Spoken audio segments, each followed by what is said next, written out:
Next project we had to listen to, and the last one for this week. Yeah.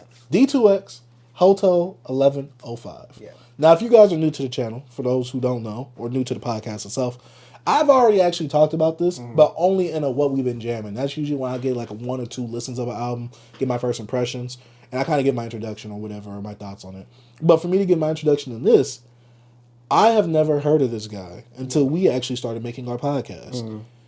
You know, we run a podcast channel, obviously, but we also have a Twitter page. He followed us on Twitter, and I saw like usually you see the bio when right before you follow someone, you see a little bit of bio. I'm like management. I'm like, huh? And I saw that he had a project. I seen people kind of hyping him up from like NFR to Dobson, and some other people in the hip hop Twitter community itself. And he seems very active in the community. So in my head, I'm like, let me check out his stuff. I'm like, because a lot of people, and I seen that cover before, because I seen when people was talking about getting that vinyl. Yeah. So I was like, who is this? And I was like, now, when I first saw him, I'm like, okay, he's underground. I'm thinking he was like someone like really big in underground. Yeah. Like, I don't want to say on the same level as like a Mac Homie and all of them, but I thought he was going to be in that range from how I saw the hip hop head Twitter people talking about him. Yeah. Yeah, and so I've already listened to this project, but for this, I actually went back and I really was listening, honing in, keying in, trying to listen to the lyrics and listen to the production itself. I enjoy this. Yeah. I like this. He definitely has the personable lyrics.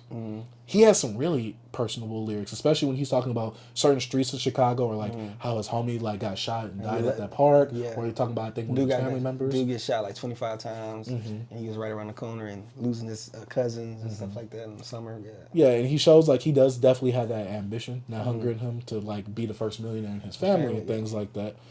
I'm not really sure where the Hotel 1105 thing is coming from. I don't know if this is like him trying to fantasize like what his perfect world will be like, or what he's doing to get to that world. I'm gonna give you some on that. Okay. And I'm not sure if he has a girl. Maybe this is like his fantasy world that he wants to attain one day, do some of his ambitions that he talks about on the project. That's what I was thinking. I'm like, is he like, is he trying to, what they call it, manifest all this? And I'm just like, what is, I needed some intel. That's why I went to the interview, and I only listened to like 12 minutes of it, like, but I got some intel on it. So this album was the start of a bright future. This dude got married. This is his wife. He was talking about his daughter, and he was talking about when he has his baby boy, he's going to do this. So I don't even know if he have a daughter yet. I don't know if that was a manifestation or he was I don't know. But from what I got in the interview, he was married, and that's why everything seemed bright. Like everything was like, and then he stopped after stuff was going down in the relationship, and that's why things kind of get darker. And I was like, and I was feeling that, but I'm like, is the manifestation gone? The light dimmed? So I'm like, I need some insight. So I just stopped listening to this and just went to an interview just to find some type of insight on, it all makes sense now. But if you want to, that's all I want to tell you from that. If you want to get into the finish. So that's what the cover means. Yeah, this is the beginning of like, this is everything he wanted with his wife, manifesting all this stuff. The hotel, what he's vacant, that's why everything was just so... It was so like a sweet life, the light, fake, all this stuff was, it was like a manifestation. Like, this is what I want. I want to do this, bring better seeds with my family, do what my dad didn't do, all this stuff. Okay. You see it, and then now he said he took a whole break. He said this half was 2022, and then like he took a break, and then like at the ending of 2022, 2023 is mostly like this. Yeah. Okay. Yeah. Okay.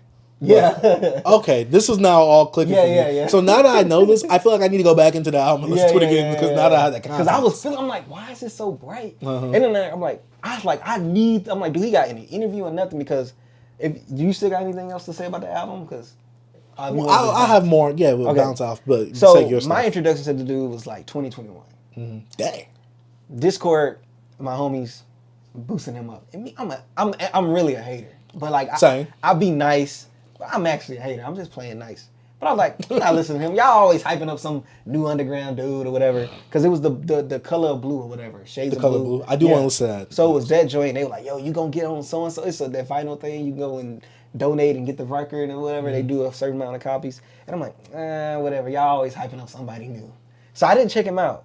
So 2023 disc came out. They boosted him up again. I was like, oh, y'all, here y'all go with this dude. You know what I mean? Y'all boosting up this D2. What was it? D2 2 times? What this mean? D2 times, you know what I mean? And I'm like, I played this, bro. I just remembered I played this before. Me being a dick. I played it, didn't even listen to it, bro. I just had it on and I was like, got a Discord, just trashing. Just, like, he already been on it, he ain't rapping about that. Mm-hmm. Bro, something about it, like, I'm like, I'm gonna listen to it. And I just listened to it like, yo, because bro was really rapping on that Rap Radar joint. When he was going over that 616? That really got my attention. I'm not even gonna cap. Like, that might be one of the best Rap Radars, if not the best. He got my attention on there. I'm like, that's why I'm like, bro rapping. I'm like, he rapping. So I was like, all right, when I get to reread this, I'm actually gonna listen. Mm-hmm. And now, bro can rap, bro. I mean, the first time I heard this, I was like, oh, he's doing it. I'm like, he's doing an internal rhyme scheme. I'm like, okay, he's actually rapping. And then one thing about him, like, personality-wise, seeing like he's a humble dude, like, followed us back. We ain't got no followers, bro. Hit us, followed us back. Also retweets everything. If we tweet him, he'll tweet you back, retweet, all this type of stuff. So I'm like, I see that he's really appreciative, like, the love he gets, you know what I'm saying? So I was like, it's a humble guy, man. He's a humble kid. So actually listen to his music, you could feel that, like, I don't know, he just seemed like he has a regular job to me. He seems like a down-to-earth dude. He seems like the working class rapper. Yeah. Someone who's working in order to get money to get some studio time. And trying to. You know what I'm saying? Like, the one dude in the review said, bro, it's like you just clocked out of Walmart and just hopped in the studio. You know what I mean? Like, because it actually made you feel that way. And what was super dope when I messaged him, not messaged him, but like on Twitter, when he's doing a tour with Bruiser Wolf, and that's my guy. And Bruiser is the same way. He's really humble. He come from humble beginnings and just he's an older guy, and like being who he is and like what he had now, I just feel like it's a perfect marriage. Like with their groups, they got really good cult followings that like really will support them, and I just thought it was a perfect marriage that them two are actually touring together or whatever. But overall, this dude really can rap, bro, and I really loved his vivid like storytelling or whatever. Like all I thought it was a manifestation. Like, all right, bro, you making me all right. I'm going. Me and my girl, my kid, we gonna go. Sweet life. I just feel like, dang, he really got his first. I'm like, is this his life? Do he got this kid? Do he got this wife? Mm-hmm. I'm like, how old is this kid? I'm thinking, he got a daughter. That's why I thought he had the daughter. Yeah, bro, I'm just thinking he got a daughter. I'm like, do he got a daughter? Do he got a wife? I'm like, I got to think. I'm like, bro, I had to stop listening to this album on my third listen. I was like, yo, I had to find an interview. I had to figure out, because like, it's been a while since an artist that's new that kind of caught my attention. Especially coming from, he gave me like Dreamville vibes. You know what I'm saying? Like to me, he fits in with that camp. And to be honest, I don't really care for them like that. Mm-hmm. I don't know. I think you pretty dope, bro. I think he's a really good rapper, man. And I don't know. I was really impressed by this. And I hated I downplayed it last time, bro. Like, I feel like a dick. Because I'm like, dang, this is actually good. So, you got anything else I can bounce off you? I mean, for me, when it comes to this project, and I was speaking about this before we actually started getting on the pod, to me, this feels like a mixture between Blue and Exile's Below the Heavens plus Jay-Z's The Blueprint. Certain songs, like I think it was, which one was it, like Faith or The Light? Not The Light, because The Light was... You said the production, some of the production. Yeah, some of the production in terms of like the tone, but also the subject matter with how like Blue... some of the subject matter that he tackles on here, kind of similar to what Blue was with the personable lyrics and things like that. You could definitely tell, like, obviously, there's the common tree, the common Talib Kweli, then the Blue, and then, D2X appears down here somewhere in that tree. And for me, there's certain things where, like, during this whole album, I don't know. I do wish that there was more, like, hooks that were just samples. I do wish that... This is jazz rap, right? It's like jazz. Okay, I didn't know if to categorize this as jazz rap or not, because I just never know what jazz rap really is. Yeah. It's jazzy. Yeah, so I like the production choices. Some of it definitely reminded me of, like, The Blueprint. Like, if you've been following the channel or the podcast for a while, I recently did a Jay-Z binge. I think Faith was the one that sounded like it sounded like a song cry. Yeah, and there's certain instances where the way he's trying to rap and the pockets that he's trying to find, I do enjoy those as well. I'm trying to see, because I have more thoughts. It's blanking on me right now. But I do like the way that he raps, the internal rhyme schemes. I do like the beat selection. Yeah, beat selection. He does show a good amount of charisma and energy, and to me, he fits on these beats well. I will say that these beats are all kind of like in that same vein. Yeah. But I do like some of the production where I'm just like, ooh. And I wanted to look and see if he had more, like, when it comes to is he producing some of this stuff? Because on the interview he said Overcast has some placements on here, and I was trying to find out like, did you produce some stuff? Because Blue is Green is just the instrumental. It's just the instrumental. So I'm like, did you make that beat? Which is, I want to know why he just had the beat at the end. Yeah. I don't know if that's a jazz rap thing. Yeah. Because I don't listen to much jazz rap. So. Yeah, but some jazz rap kind of do that. Like that Common, that August Green project was like that when some instrumentals on there, some rapping, but. I don't know. I feel like it was one of those like, now that the show was over, here's the ending song. Yeah, the ending song. Like it's just a melody. It's just the what you call it, the outro? Not the outro, but like the credits. End credits. Yeah, end credits. Yeah, that's what I felt from this. Yeah, and it's not a long project either. Nah, man. I think what he did, he utilized the beat switches and it's like an extra song in one song. Mm-hmm. I think he utilized that really well to give you like, I give you 10 tracks, but it's kind of like 15. You know what I mean? Or 14. I think it's like 3 beat ranges or whatever. Like, No, I know what you mean. I'm trying to think of which songs was which. Because I really didn't look at the track list. I think the one I did like was The Light. And that was, I think the only reason he has that E on there, he wants to say the S word, but then he says ish instead. Yeah. But he said the N word. Yeah, he said the N word, but he don't curse. And that's really he don't cuss in none of these raps, cuss bro. At all. And like, dude, like, just to go back to your Rap Radar freestyle, bro, you was... that Rap Radar... That got me... That's why I'm like, yo, hey, I gotta hear this EP he's talking about, so... Yeah, because we're kind of like gearing up and preparing for the EP that he does have coming out later this year, currently as we're recording this. So I am very curious to see where he's going to go from this. Is he going to stay in the same vein? Is he going to kind of venture out? Is he maybe going to take some inspiration from the Bruiser Wolf dude? Yeah.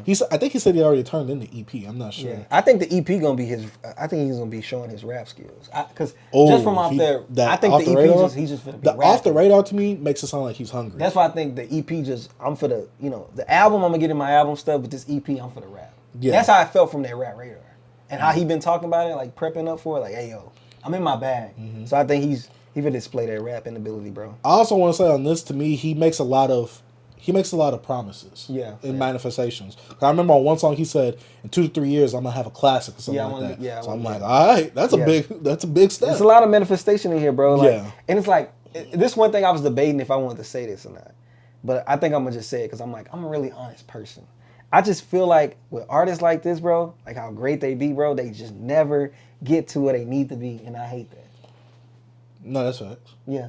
No, that's facts. I don't like want to say like stuff. I don't want to be like negative. But we got to look at what the mainstream consists of. Moneybagg Yo, Raw Wave, Polo G, Lotto, I'll be like, Meg.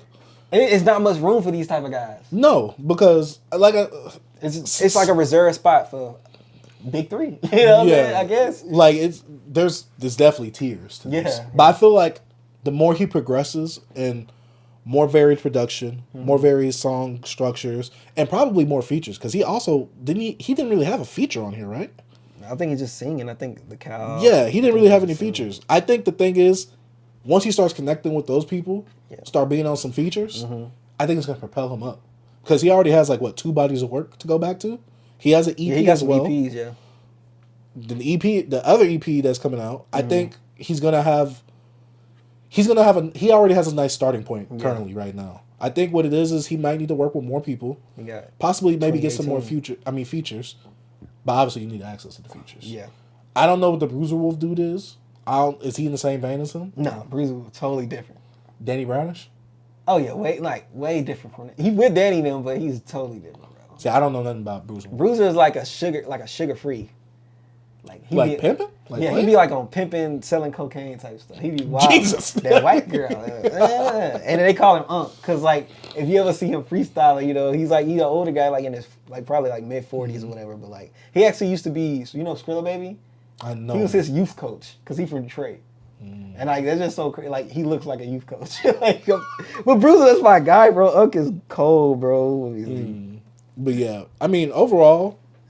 Oh yeah, he definitely. Cold, bro. He cold, bro. But now he looks like that picture of that tour that they going on. Hey, bro. But overall, for me, this was not a bad project. I enjoyed this project. This project shows promise. It does, bro. And I'm really ready to see where this EP is going because he's been hyping this EP up. Yeah. And me, I'm the type of person you hype something up, it better meet that expectation. Yeah, this way he gonna have high expectations. It better meet that expectation. Now I'm not obviously gonna have unmeetable expectations. Yeah. Obviously, I'm gonna have expectations within range. But overall, I enjoyed this project. I didn't have a problem going back to it. And every time I heard the last song, I'm like, ah. And there was one quote that he had on this album. I wanted to like do the little lyric card from Genius, but you ain't got the lyrics up, which I understand. I was like, I wanted to like put that up on my page because he said something dope, and it was from The Light, because that's my favorite song on the project. That's where he's just spitting. Yeah, I do, because I really enjoyed it. But man, this was a really good starting point for me. Yeah. I'm obviously go back, maybe review The Color of Blue on here. We should. Yeah, we probably should. Overall, I really did enjoy this project. I don't think there was really nothing bad. If I had to say one bad thing, he sounds stiff on the beat.